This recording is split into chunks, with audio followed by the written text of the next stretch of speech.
Lo distinto te ha encontrado. Esto es Infinita Podcast. Encuentra nuevos episodios cada semana. Suscríbete.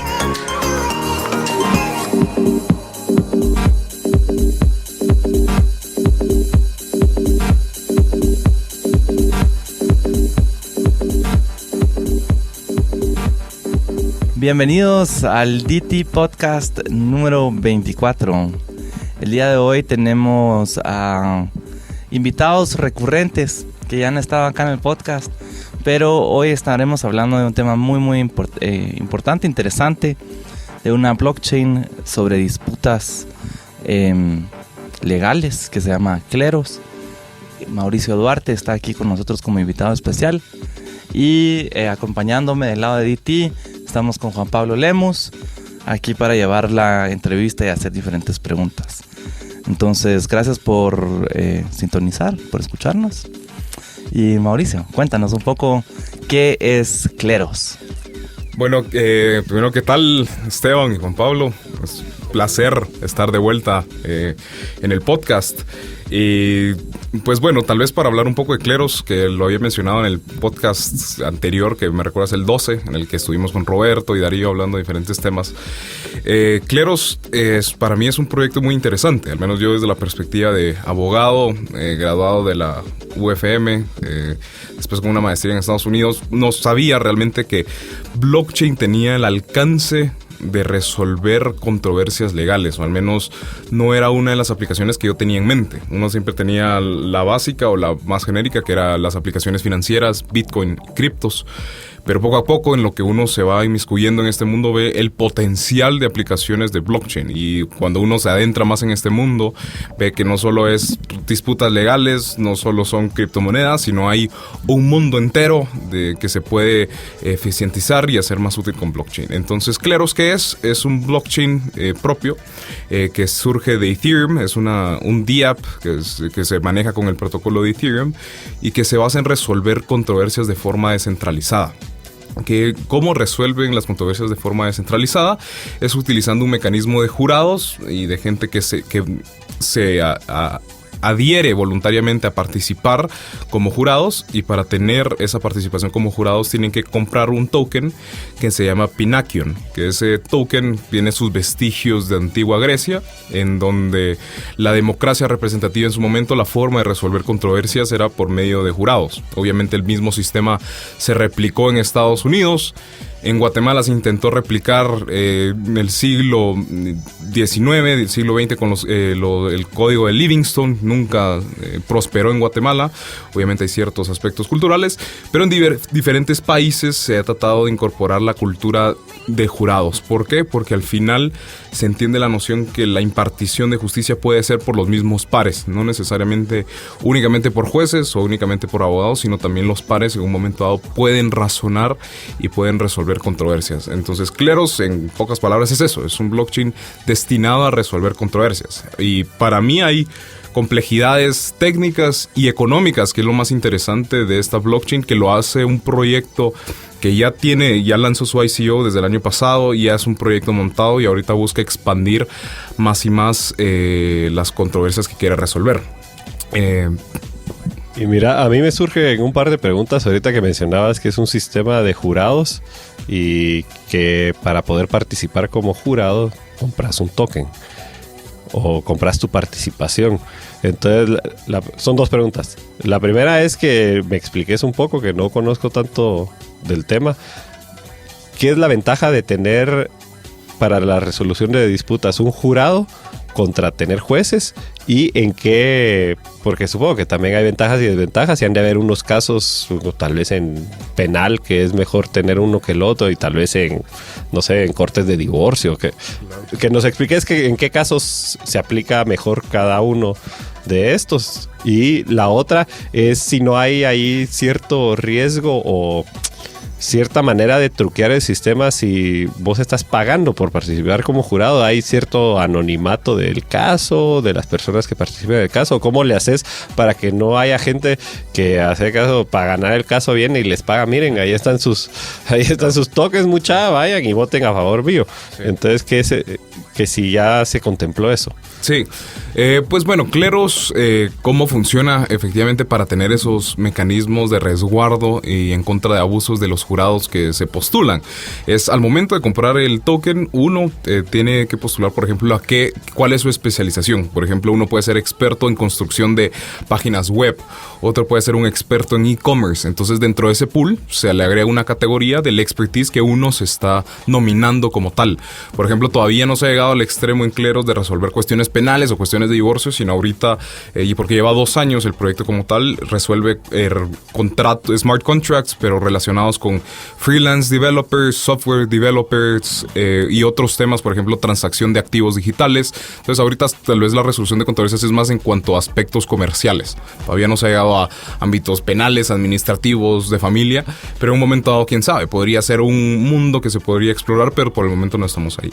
Entonces, ¿qué pasa al momento de que la gente se postula como jurado? Ellos compran su token. Eso no necesariamente implica que quedan como jurados, porque al final la elección para una controversia es aleatoria. Es decir, tenés tu token, pero eso no implica que automáticamente estás designado como jurado, sino es una designación aleatoria, mucho como sucede en Estados Unidos y como sucedía en Grecia, que nadie sabía que podía ser jurado, sino era un deber ciudadano. Entonces, al momento de ser electo, es ahí donde viene la parte económica interesante. Uno creería, bueno, yo como jurado puedo hacer mi business o mi negocio y solo votar aleatoriamente por cualquier opción y decir, ni leo las pruebas, no leo lo que las partes están alegando y solo voto por generar el fee que se me da como jurado. Pero al final, ¿qué es lo que pasa? Es aquí en donde viene la teoría de juegos o de Thomas Schelling, o lo que se llama el Schelling Point, es decir, el punto óptimo de la decisión. Y que era lo que decía Thomas Schelling, era indistintamente que seamos personas diferentes, que no nos conozcamos, si tenemos la misma información como personas razonables, vamos a llegar a la misma conclusión. Es por eso que la teoría de juegos llega a lo mismo. Lo que vamos a hacer, y se ponía el caso de los prisioneros, es, si no nos conocemos, lo que vamos a buscar es un punto óptimo para que ninguno salga perjudicado y los dos tengamos la máxima utilidad o el máximo beneficio en la situación que nos encontramos. Entonces, la misma mentalidad de incentivos económicos fue la que utilizó Cleros, y Federico Ast, que es el fundador, es economista y se basó en esa noción de incentivos, y es, ok, si ustedes como jurados, supongamos somos 3 jurados, 2 de ellos votan a favor de la solución que era y 1 de ellos no, eso implica de que hay una persona que puede darse diversos motivos. 1, no evaluó bien la prueba, tomó una decisión aleatoria, no razonó bien la decisión a la que estaba llegando, mientras la mayoría obviamente llegó a la decisión correcta. Entonces, ¿qué es lo que sucede ahí? Se castiga o se sanciona al jurado que votó mal y dice, le retengo su token que usted dio para participar como el pool del jurado, y no le doy el fee que le corresponde por participar como jurado, sino se lo doy a la mayoría que sí votó de acuerdo a los criterios objetivos y razonables según las pruebas y según el mecanismo.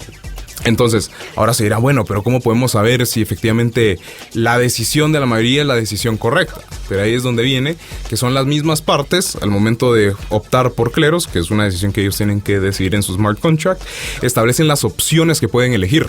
Entonces, supongamos qué elecciones pueden tener el jurado. Puede decir, el caso claro que siempre pone el white paper de Cleros es, incluso utilizan un ejemplo de Guatemala, es, supongamos, Susan, que vive en Francia, contrata un programador en Guatemala, que es un programador de página web. Entonces él construye la página web, se la envía a Susan, y Susan dice, mire, no me gusta el proyecto que usted me dio, no me gusta la página web, quiero que me devuelva mi dinero. Obviamente le va a decir no, si quiere que le componga algo o le trabaje adicionalmente, me tiene que pagar ese monto adicional. Entonces, con Cleros lo que sucede es que en el smart contract, que en un momento dado se hace, si surge una disputa, las partes acceden a irse a arbitraje, pero dentro de esas opciones de solicitarse ese arbitraje, dicen las opciones que puede decidir el jurado. Es decir, el jurado no puede inventarse la decisión, sino una de las opciones sería, ok, si Susan tiene la razón, se le devuelve el monto que pagó más $50 en daños. Por el contrario, si el programador de Guatemala tiene la razón, entonces él, además del pago, se le tienen que reincorporar o reembolsar los costos por irse al arbitraje. Y los fees, eso es el beneficio de utilizar Kleros como mecanismo es mucho más eficiente que irse a un juez en cualquier país, sea en Estados Unidos, sea en Guatemala, sea en los países más desarrollados. Un juez para resolver una controversia toma tiempo.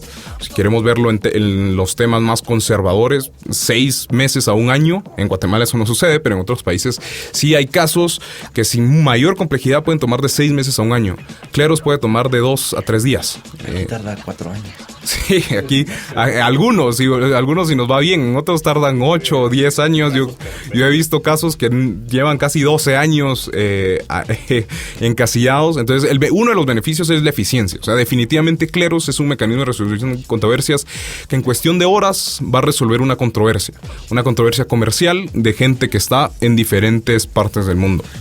Entonces, yo lo estoy entendiendo como un smart contract, que es al mismo tiempo un escrow account que tiene la opción de ir a una resolución con un jurado en caso yo necesite eso, en caso de una disputa.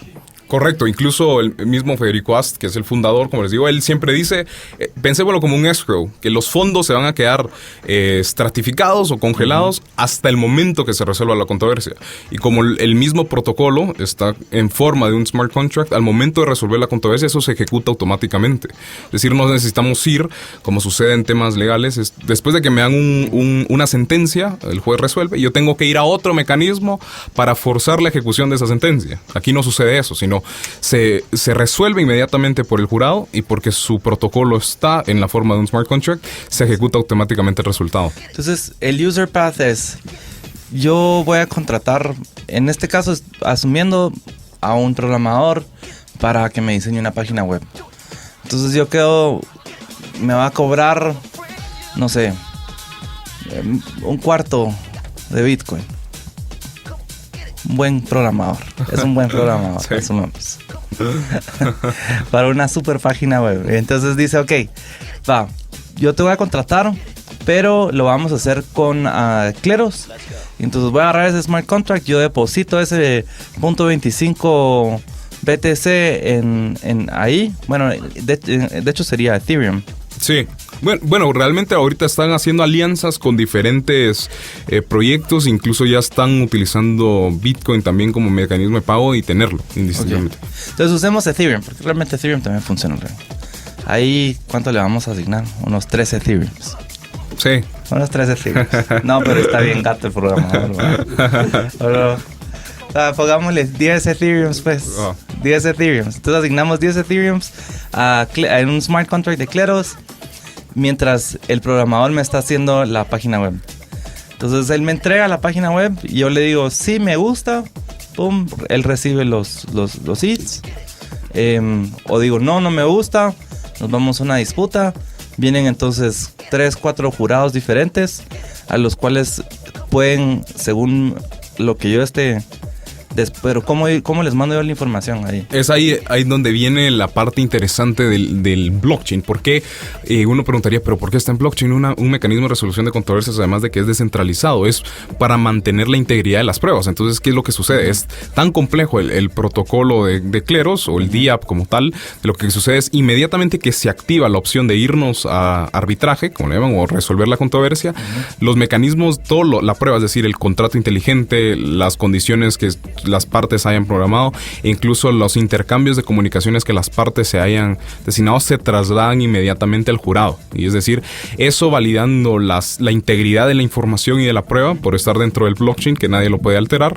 Entonces se traslada inmediatamente el protocolo, es decir, uno voluntariamente accede a que esa información se le traslade al jurado de manera íntegra, sin que se vea vulnerada o en un momento alterada por alguien más, que eso es algo muy importante en temas de pruebas, en temas de resolver controversias. Entonces se traslada esa prueba y es ahí en donde ya corresponde la labor del jurado analizarla, y para eso es lo importante también, que dan un plazo fijo para determinarlo. Es decir, mire, y ponen los ejemplos en Medium, por ejemplo. Federico Ast tiene una descripción muy breve que me gusta mucho, y él tiene cómo sería un screenshot de cómo sería. Es, mire, usted ha sido asignado como jurado en el presente caso, estos son los medios de prueba, tiene tantos días para resolverla. Por favor, elija la decisión adecuada. Y entonces lo que lo que hacen las partes que entran en una relación comercial es que la comunicación la tienen que hacer a través del DIAP. Sí, correcto. Esta es correcto. Correcto. Sí, no te vas a poner a WhatsApp y después ya no hay pruebas, ¿verdad? Correcto. Tiene una interfase para comunicarte, tiene para lo que le mandás, por ejemplo, si vos sos el que está haciendo el trabajo, todo lo que le mandás se lo subís a través del DIAP. Correcto. Para que aparezca para el jurado. Correcto. Bueno, y si me quedó claro, voy a regresar otra vez a lo de resolución de disputas. Entonces, para incentivar al jurado de que hagan un trabajo minucioso, es que solo se le paga a los que están del lado del consenso, llamémosle. Correcto. Correcto. Sí, ese mecanismo lo conocía yo en algunos foros que no tienen moderadores, así los moderan. Y entonces, cuando hay contenido que no quieren, van y alguien lo reporta. Sí. Y entonces hay un grupo de participantes que revisan y votan, no, pues esto sí estaba bien y pues sigue ahí, o esto estaba mal, pero luego solo se les entrega un beneficio a los que estuvieron del lado del consenso. Sí, además a mí me parece muy interesante que, no sé si lo escucharon, de esta que se llama Truthcoin, o también Vitalik Buterin en su momento lanzó una propuesta de lo que le llamaba el Schelling Coin, y lo que decía son propuestas que se basaban en las nociones de Thomas Schelling, que él decía al final, los incentivos económicos alrededor de un protocolo tecnológico informático sí tienen el potencial de generar esos parámetros objetivos de conducta. Es decir, Satoshi Nakamoto generó el protocolo de Bitcoin basado en incentivos económicos. Es decir, cómo la gente, actuando con esos incentivos económicos, podía validar información y podía generar un nuevo mecanismo de intercambio de valor entre personas que se desconocen. Es decir, generando únicamente por medio de incentivos económicos y la tecnología mecanismos de confianza. Y eso es, para mí es lo interesante de la tecnología, que estamos rompiendo el estigma o el status quo de qué se puede generar con confianza. Es decir, yo ahora no tengo que confiar en mis sagrados jueces designados por la Corte Suprema de Justicia o designados por el sistema burocrático que existe. O sea, por ejemplo, ahorita viene la designación de nuevos jueces y magistrados para las cortes de apelaciones, etcétera, etcétera, sí, que es un tema controversial político, pero yo no tengo que confiar en esos mecanismos, porque tengo otros mecanismos que se basan no en incentivos políticos, no en incentivos a veces nocivos o negativos, sino se basan en incentivos objetivos económicos. Es decir, la gente siempre va a tratar de obtener el mayor beneficio. Entonces yo, si me estoy cerciorando como un jurado, pero estoy dispuesto a resolver mal, sé de antemano que voy a perder el token y no voy a recibir el beneficio de servir como jurado. Entonces, ¿para qué me estoy dedicando a algo que solo voy a perder dinero? Eso es lo que el razonamiento económico, que para mí me parece muy franco, muy objetivo y muy honesto. Y por eso es que ha funcionado Cleros hasta el día de hoy y se sigue utilizando, y ahorita solo se espera que amplíe más el espectro de las controversias que quiere resolver.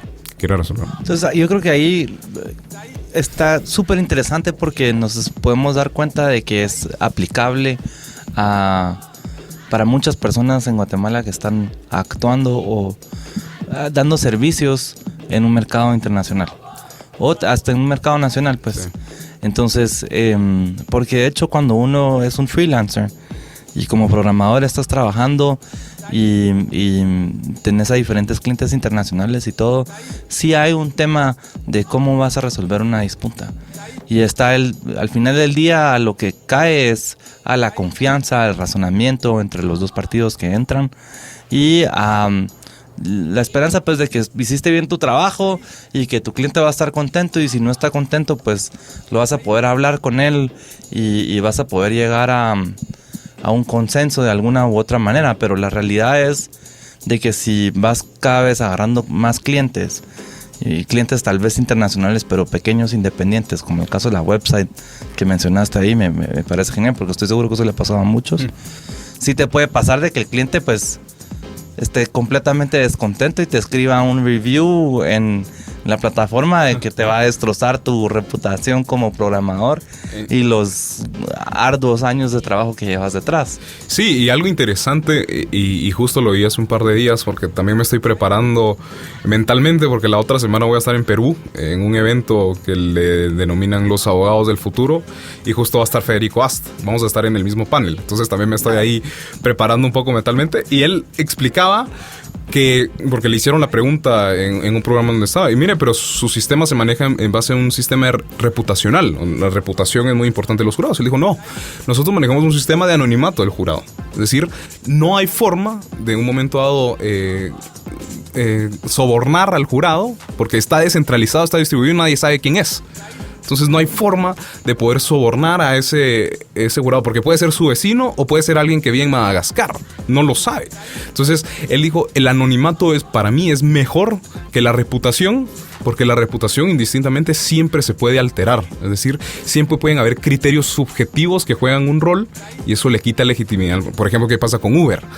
Para una persona puede ser, y eso me ha pasado con mi novia, por ejemplo. Estuvimos hace poco en un Uber y yo le dije, yo le voy a dar un 3. No, hombre, no, dale un 5. Decía, no, pero no me gustó que hizo esto. No, démosle el 5. Pero ahí viene un juego de subjetividades, de opiniones, de percepciones. Y él dijo, eso quita la credibilidad del sistema. En cambio, el anonimato, porque nadie sabe quién es, mantiene que tu reputación se maneja en base a los incentivos económicos. No en tanto a lo que alguien dice o en cuanto a las estrellitas, como que fuera Yelp o como que fuera el repute system en Airbnb o en Uber, sino se basa en esa metodología objetiva económica. Sí, eso me gustó, de que es anónimo y que es al azar la selección del jurado. Supongo que también más adelante ya se está contemplando, o tal vez ya de una vez, que únicamente pueden participar en el jurado, lo que decías vos, que cuando te das de alta pones cuál es tu área de donde sos experto y basado en eso se te selecciona. Entonces no te van a poner a un programador a solucionar disputas de mercantiles y no van a poner a... O van a tratar de escoger al jurado que más se acerque al tipo de disputa que es. Sí, incluso yo como abogado, tal vez siendo un poco honesto y un poco egocentrista, he querido ser jurado, pero ninguna de las áreas que están me considero experto. Entonces digo, no voy a optar porque ahí viene... Para mí es un cambio de la filosofía humana. Es decir, muchas veces gobiernos y creo que la historia humana muchas veces ha partido de la premisa de que el humano es malo. El humano tiene incentivos malos, tiene incentivos negativos y quiere hacer todo para dañar al otro. Y yo creo que al contrario, lo que la tecnología nos está dando es una inversa a esa premisa de que el humano realmente tiene buenas intenciones. Claro, siempre hay excepciones, hay gente que va a utilizar ciertas herramientas a su favor para perjudicar a alguien más. Lo puede haber como en todo en la vida. Como todo en la vida se puede dar abusos, pero yo sí creo que la tecnología nos mantiene esa fiscalización interna, de decir, ser honesto con uno mismo, y decir, soy experto. Por ejemplo, si me preguntaran, ¿soy experto en construir páginas web? Yo diría, no. Soy experto en freelance developer, o soy experto en programación en Python o en programación en JavaScript. Yo diría, lo puedo entender un poco, pero no soy un experto, ni cerca. Yo me dediqué a lo legal, entonces si hay algo legal que ahí pueda batear, pues ahí puedo ser un poco experto. Pero lo contrario, creo que esa es la nobleza de la idea, que estamos dejando otra vez la responsabilidad del ser humano que venga a jugar un rol. Y si efectivamente está mintiendo, es ahí en donde viene la sanción y el disuasivo económico, que es la parte importante. Sí, regresemos más a la filosofía también. Hablemos de... Porque tiene nombres griegos interesantes. El token, ¿qué es lo que significa? El pinakion, es interesante, era la forma de identificación que se utilizaba en la antigua Grecia. Es decir, las personas o los ciudadanos que querían participar en los jurados tenían esta, si queremos decir, como ficha, que se llama pinakion. Ahora lo han cambiado, solo que en temas digitales, ahora es el token para participar en ese pool de jurados. Y algo muy interesante es que kleros, que significa en griego, la traducción es al azar. Kleros, y porque la máquina que elegía a los jurados se llamaba el kleratonion. Es decir, era donde uno insertaba su token o su pinakion en la antigua Grecia, se metía en una gran máquina que parecían torres altísimas, se ingresaba. Entonces esa máquina sacaba resultados al azar de quiénes eran los ciudadanos elegidos para ser jurado. Entonces la misma mentalidad se ha buscado duplicar. Y lo que a mí me gusta mucho la frase que utiliza Federico Ast para su plataforma, y él dice, el que controla las cortes, controla al Estado. Y es por eso que, por ejemplo, Estados Unidos, dentro de todo, dentro de sus fallas, etcétera, para mí se ha tenido un sistema judicial bastante útil. Bastante útil. Y no solo porque tengan jueces capacitados o magistrados capacitados, sino también porque el sistema de jurados en su momento ha funcionado. Ha, dentro de todo, descongestionado el sistema judicial, ha facilitado la labor de los jueces, en donde son ciudadanos ordinarios que resuelven las controversias, y no solo el juez tiene la carga de ser el único que lo sabe todo, el único que lo tiene que estudiar todo, y es ahí en donde viene quitarnos un poco la mentalidad que solo el juez o solo el abogado lo sabe todo. No, hay gente, ciudadanos que tienen mayor conocimiento en ciertas áreas, y por eso se generan esas subcortes o especializaciones en cleros, porque parte de la premisa, la información está distribuida. La información está distribuida alrededor del mundo, y diferente gente tiene diferentes capacidades, diferentes habilidades. No todo lo conoce el juez.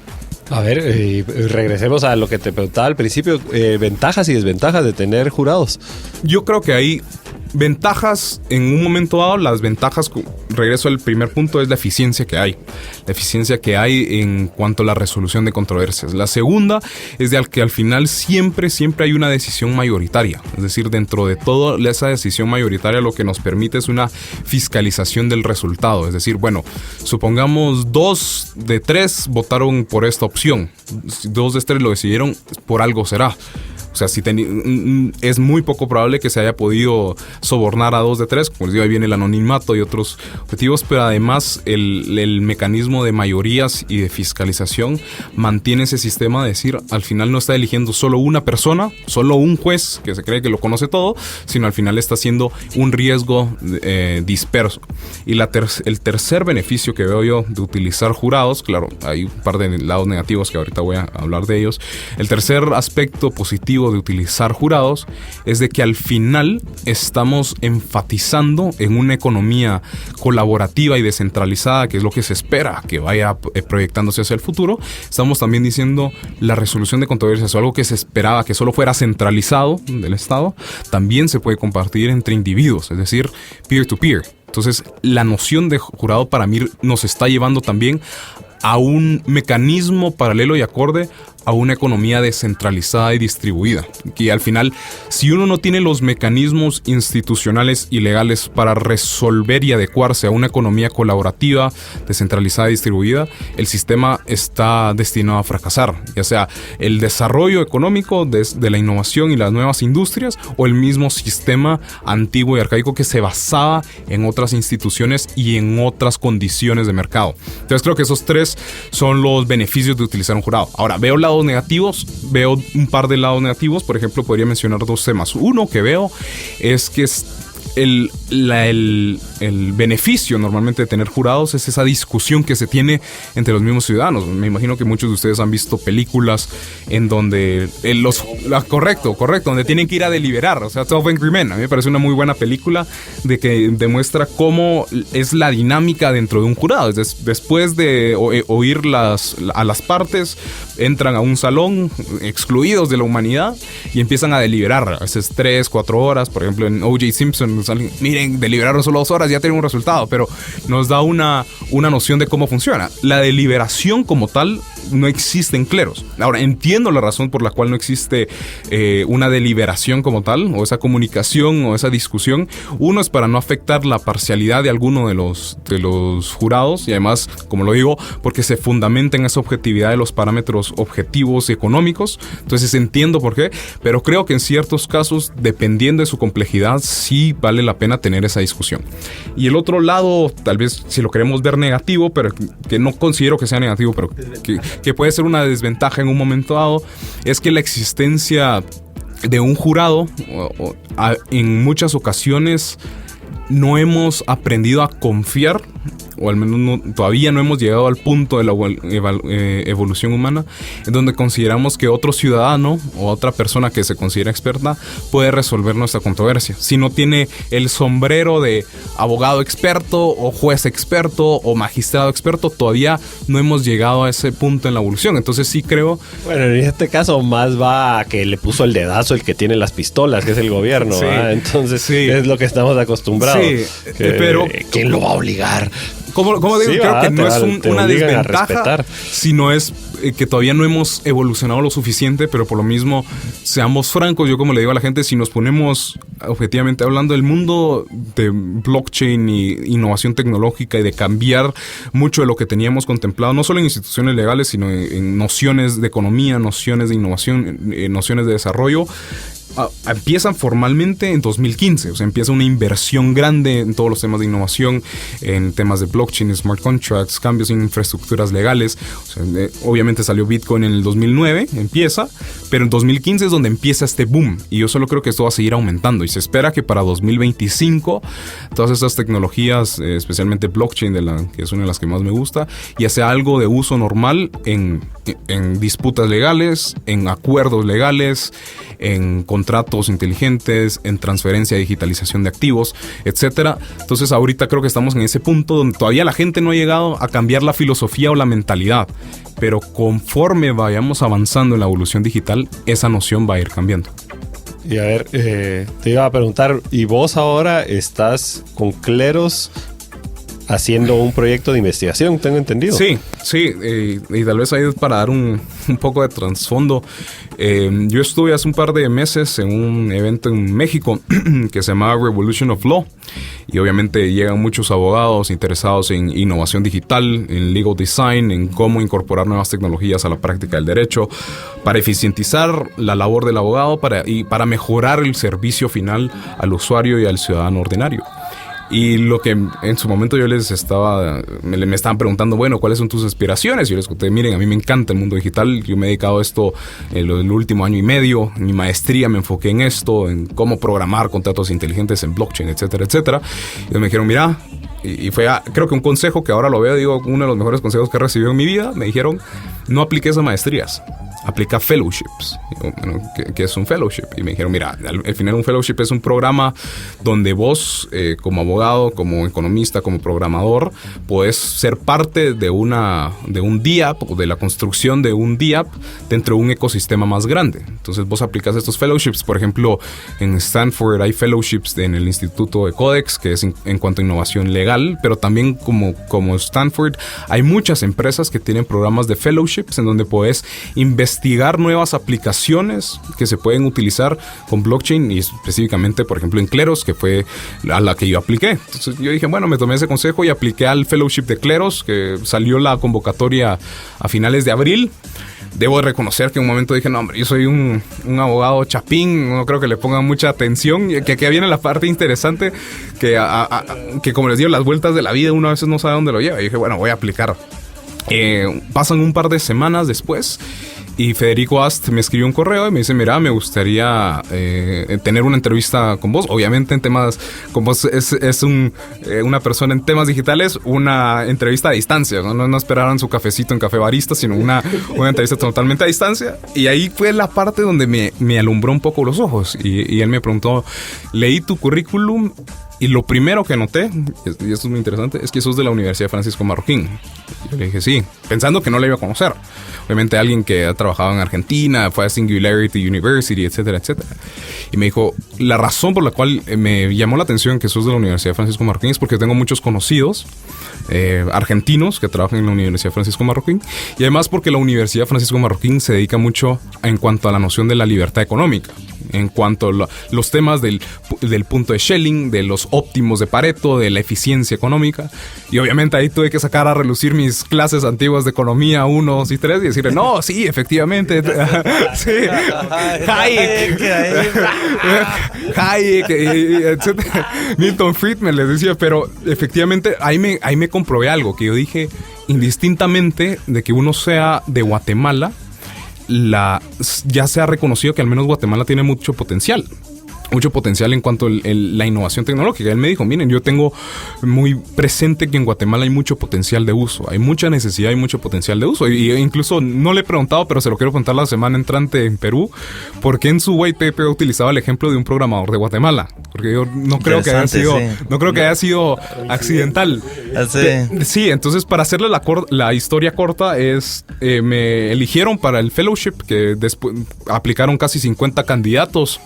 Eligieron a 6 Y dentro de ellos no solo son abogados, sino por ejemplo hay programadores en inteligencia artificial.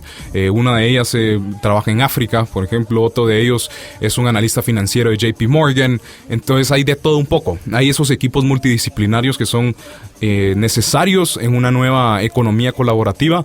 Entonces esto no es un programa exclusivo para abogados, sino es un programa abierto para programadores que quieran invencionar nuevos mecanismos dentro de Kleros, o gente que puede utilizar inteligencia artificial para mejorar el protocolo dentro de Kleros, etcétera, etcétera.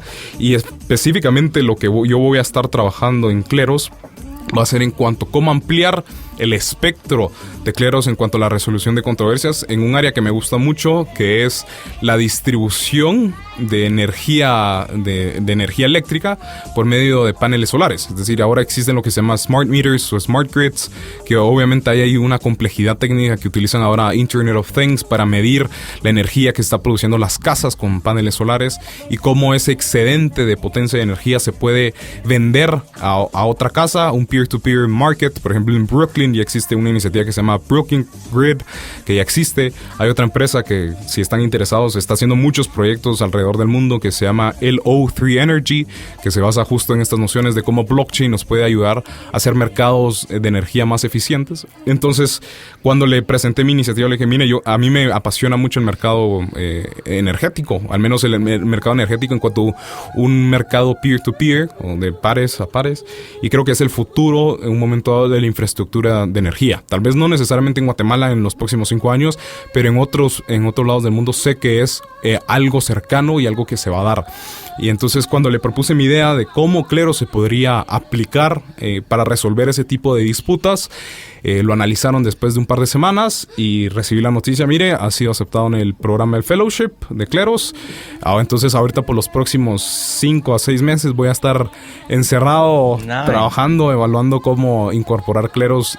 Y el beneficio de este Fellowship, y tal vez para consejos de los que estén escuchando, es de que voy a poder trabajar con los programadores de Kleros, voy a poder tener la oportunidad de hablar con todo el equipo de Kleros, etcétera, etcétera, y incluso compartir mi expertise o mi conocimiento con los otros fellows del programa. Entonces genera esa dinámica y esa cultura de equipos multidisciplinarios que para mí es algo muy importante, es algo que me enseñaron a mí hace 1 año y medio en mi maestría y es algo que no pierdo de vista. La importancia de trabajar en conjunto, de trabajar no solo los abogados con abogados, sino trabajar con programadores, trabajar con economistas, etcétera, etcétera, es algo que son esas pequeñas cosas intangibles que uno se da cuenta conforme va avanzando en este mundo digital. ¿Y cuál es la website? ¿Dónde puedo encontrar la info? Pues bueno, Kleros... ¿Y puedo participar como cualquier persona ahí para ser jurado? Sí. ¿Cómo es el proceso? Está kleros.io, como el IO ya viene a ser casi significativo de plataforma en blockchain. Ahí se puede uno aplicar como jurado. Es muy user-friendly el sistema. Entonces, por ejemplo, hay... Kleros con K. Ajá, Kleros con K, correcto. Entonces ahí hay 2 opciones. Una es Become a Juror, es decir, un jurado, o Become a Partner, que ellos también están buscando alianzas estratégicas con, por ejemplo, otras DApps que quisieran utilizar Kleros como mecanismo de resolución de controversias. Entonces, cualquier proyecto de blockchain que se esté generando puede aliarse con Kleros y utilizar a Kleros como resolución de controversias. Al final es open source, entonces al final sí se pueden vincular. Entonces uno también puede aplicar como jurado. Obviamente tiene que tener sus conocimientos básicos de cómo adquirir un token, cómo tener un MetaMask, etcétera, etcétera. No es ir a comprar mi token a Miniclips de Club Penguin, sino es una complejidad, pero sí uno puede aplicar. Y obviamente viendo la especialización y a qué subcorte de especialización uno quiere participar como jurado, pero sí se puede. Y el ejemplo que él pone, al menos Federico, es, por ejemplo, puedo tener la participación de... Yo puedo trabajar 50 horas en un trabajo, pero en mi tiempo libre puedo ser jurado y ganar unos cuantos miles de dólares. Puedo ganar un par de miles de dólares solo siendo jurado. Entonces también hay un incentivo. ¿Así? Sí, así lo pone su ejemplo. No sé, porque como les digo, todavía no he tenido mi nicho de expertise, pero sí es una forma de utilizar el tiempo ocioso en algo útil que al final genera un beneficio económico para la gente. Sí, es que está difícil también porque tu expertise legal Sí. es un nicho que ahorita está controlado totalmente cerrado, es un espacio cerrado a cada jurisdicción básicamente, y entonces hasta que no se abra un poquito más las cortes de arbitraje internacionales está difícil que que te llegue más trabajo. Sí. Pero sí, yo lo veo como una excelente oportunidad para alguien que es diseñador, y que ha trabajado, sobre todo yo tengo varios conocidos programadores y diseñadores que han vendido sus servicios al extranjero. Hay cierto problema ahí con la confianza, ¿va? Sí. ¿Quién entrega primero el dinero? O yo le mando primero las cosas, los que vinieron y les dijeron, sí, mandalo, ahorita te hago el pago. Y vienen y mandan el archivo y ese tipo de cosas, ¿verdad? Entonces, si estás en ese ámbito, puede ser interesante participar como jurado. Sí, ¿no? Y además, por ejemplo, muchos tienen la mentalidad que el Smart Contract es solo protocolo informático, pero incluso ahora se están generando estas nuevas aplicaciones como Aragon One, Open Lab, Open Law, por ejemplo, que ahora se puede traducir un contrato inteligente a lenguaje natural. Entonces, que hace más fácil que se pueda hacer un contrato inteligente sujeto a cleros y romper el paradigma de la confianza. Bueno, y viceversa también, un contrato normal a un contrato inteligente también. Correcto. Entonces, al final, ahorita solo estamos entrando, para mí es la parte emocionante del tema digital, porque ahorita estamos entrando donde ya la democratización está empezando un poco más. O sea, como les digo, Cleros empezó, su ICO se lanzó en abril del 2018, es decir, hace muy reciente. Entonces, el proyecto lleva 1 año y medio de estar funcionando y las proyecciones al menos esperan que sigan funcionando. Y tiene un buen equipo, tiene un equipo de casi de 10 personas de alrededor del mundo. Es decir, uno de sus cofundadores es francés, otro vive en Estonia. Entonces tiene un equipo multidisciplinario por todos lados. E incluso contanos un poquito de él, de Federico Ast. Pues, Federico. Él es argentino. Él se graduó de economía en Argentina. Y él estaba escuchando cuando él explicaba mucho de Cleros o cómo surgió. Él decía que en Buenos Aires él siempre le apasionó la mentalidad de la resolución de controversias, cómo resolver controversias. Y él no era abogado, pero la noción de cómo resolver controversias de forma eficiente, a un costo accesible, para expandir el acceso a la justicia, siempre le llamó la atención. Y fue donde empezó a explorar las ideas de resolución digital por medio de consensos distribuidos y descentralizados. Entonces él menciona la historia que a partir del 2014, 2015 empezó. Él tenía una iniciativa previa que se llamaba Crowd Jury, que tenía la misma mentalidad, obviamente no tan formalizada o con tanto detalle, correcto. Uh-huh. Y fue hasta en aproximadamente 2016, 2017 que conoce a sus cofundadores y los conoció en un hackathon, porque ellos eran programadores franceses que explicaron justo un consenso, un mecanismo de resolución de controversias en blockchain. Y le comentaron, mira, conocí a estas personas en este hackathon que están en la misma línea que ustedes, conversen, tal vez hacen algún tipo de sinergia y pueden colaborar mutuamente. Y él menciona que empezaron a hablar con estos dos programadores que estuvieron en el hackathon, hicieron clic y de ahí solo empezó a crecer el equipo. La plataforma la construyeron muy rápido, bastante rápido, porque tuvieron esa coordinación, esa alineación de intereses y de mentalidades y de filosofías. Genial. Y solo fue aumentando. Entonces, yo voy a tener la oportunidad de conocerlo ya personalmente, no por Skype y no por entrevistas a la distancia, sino la otra semana vamos a estar en un panel justo de Smart Contracts y el futuro de la resolución de controversias. Y justo ahí va a ser una oportunidad donde le quiero hacer ciertas preguntas así curiosas de su vida, porque me parece que su perfil es muy interesante. Y a mí lo que me pone en perspectiva, y esto lo escuché hace un par de días, es ahora o el ámbito legal en general, resolución de controversias, la redacción de contratos, etcétera, etcétera, la van a cambiar no necesariamente los abogados, sino las personas que conocen de protocolos inteligentes, de software, de blockchain, etcétera, etcétera. Ellos son los que verdaderamente tienen el potencial de cambiar la industria legal. Obviamente también ahí bien pueden colaborar los abogados, pero si también cambiamos un poco la mentalidad de que el abogado es la persona con corbata, enojado, encerrado en su oficina, que solo reuniones, a ser una persona que busca colaborar en otros proyectos, etcétera, etcétera. Pero yo sí creo, o al menos sí lo veo tangible, que hay muchas iniciativas que buscan cambiar el ejercicio del derecho, no por mismos abogados, sino por gente que conoce el code is law al final como el código objetivo, libre de sesgos y libre de parcialidades, puede llevarnos a mejores resultados y a resultados óptimos y eficientes. Y interesante que haya conocido a sus socios fundadores en un hackathon. Entonces ahí quiero utilizar la oportunidad para hacer el shout out al segundo hackathon que ya se viene después del Blockchain Week, el primer Blockchain Week de Guatemala City que vamos a hacer. Y la importancia de que lleguemos todos, porque justo al juntarnos multidisciplinariamente, hablando sobre un tema que puede cambiar tanto la manera que nosotros hacemos negocios y crecemos como sociedad, puede ser de ventaja. Porque justo pues solo es de entender cómo aplicar esto a nuestras necesidades aquí. Y si él mismo dice que en Guatemala hay un montón de potencial, es porque en Guatemala hay un montón de potencial. Es porque aquí hay un montón de necesidad, y donde hay necesidad hay oportunidad. Entonces, creo que este ha sido un interesante. A mí yo me quedo con una pregunta todavía en la mente que no sé cómo formularla. Y no la quiero formular de tal manera que me vayan a apedrear. Pero, a ver, solo tal vez un poco nitpicking. A diferencia de una DAO, ¿cuál es la diferencia de una DAO a esto?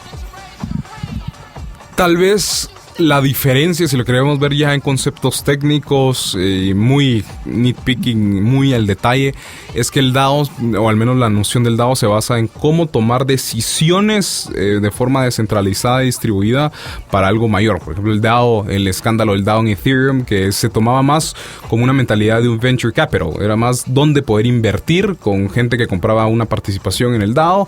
Se tomaba esa decisión. ¿Por qué creo que no es un DAO como tal, Kleros, del todo? O sea, se podría considerar como un DAO, pero no del todo, porque cada controversia y cada disputa es su mundo separado. Es decir, al final no todos los jurados toman un consenso para llegar a la solución de ese caso, sino este jurado sirve para esta disputa en concreto. En cambio, en el DAO es un ecosistema completo, en donde es al final una organización autónoma que todas las personas de esa organización tienen que llegar a un consenso para tomar decisiones. En este caso, por así decirlo, por los brazos o las diferentes raíces de la infinidad de disputas que pueden haber, no se necesita que todo el jurado esté de acuerdo, sino únicamente los que han sido designados para esa disputa en concreto.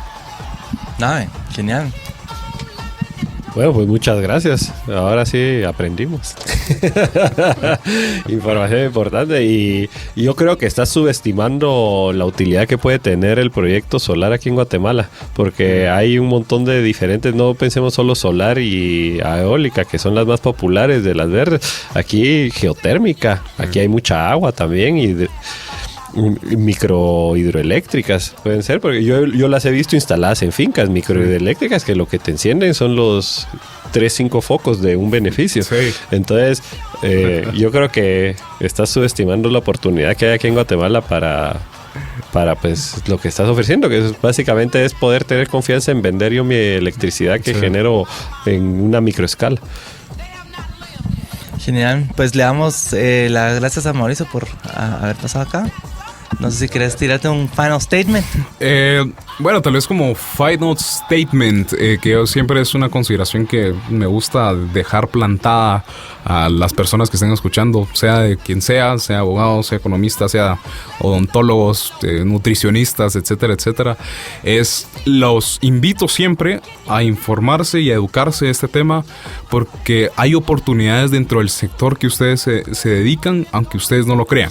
Aunque ustedes no lo vean y no lo consideren, la tecnología va a cambiar todas las industrias, todas las profesiones, y vale la pena que al menos, por ejemplo, el podcast es una de las labores que hace, es dar conciencia de los impactos y del futuro, es decir, los futuristas, de los impactos que puede tener el día de mañana, cómo se verá el día de mañana.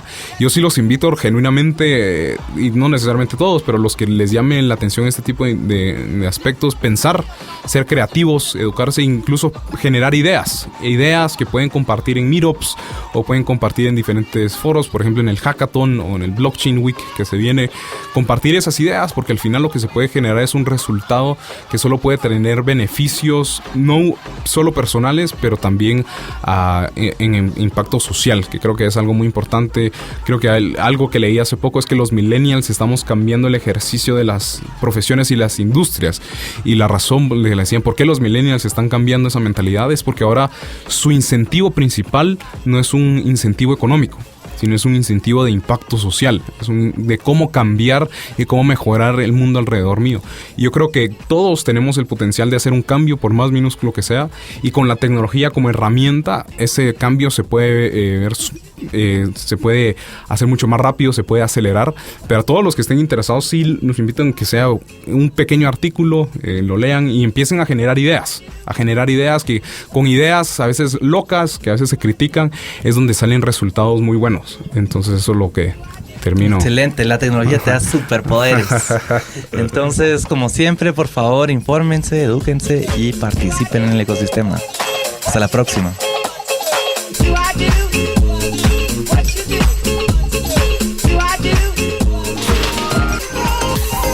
Lo distinto te ha encontrado. Esto es Infinita Podcast. Encuentra nuevos episodios cada semana. Suscríbete.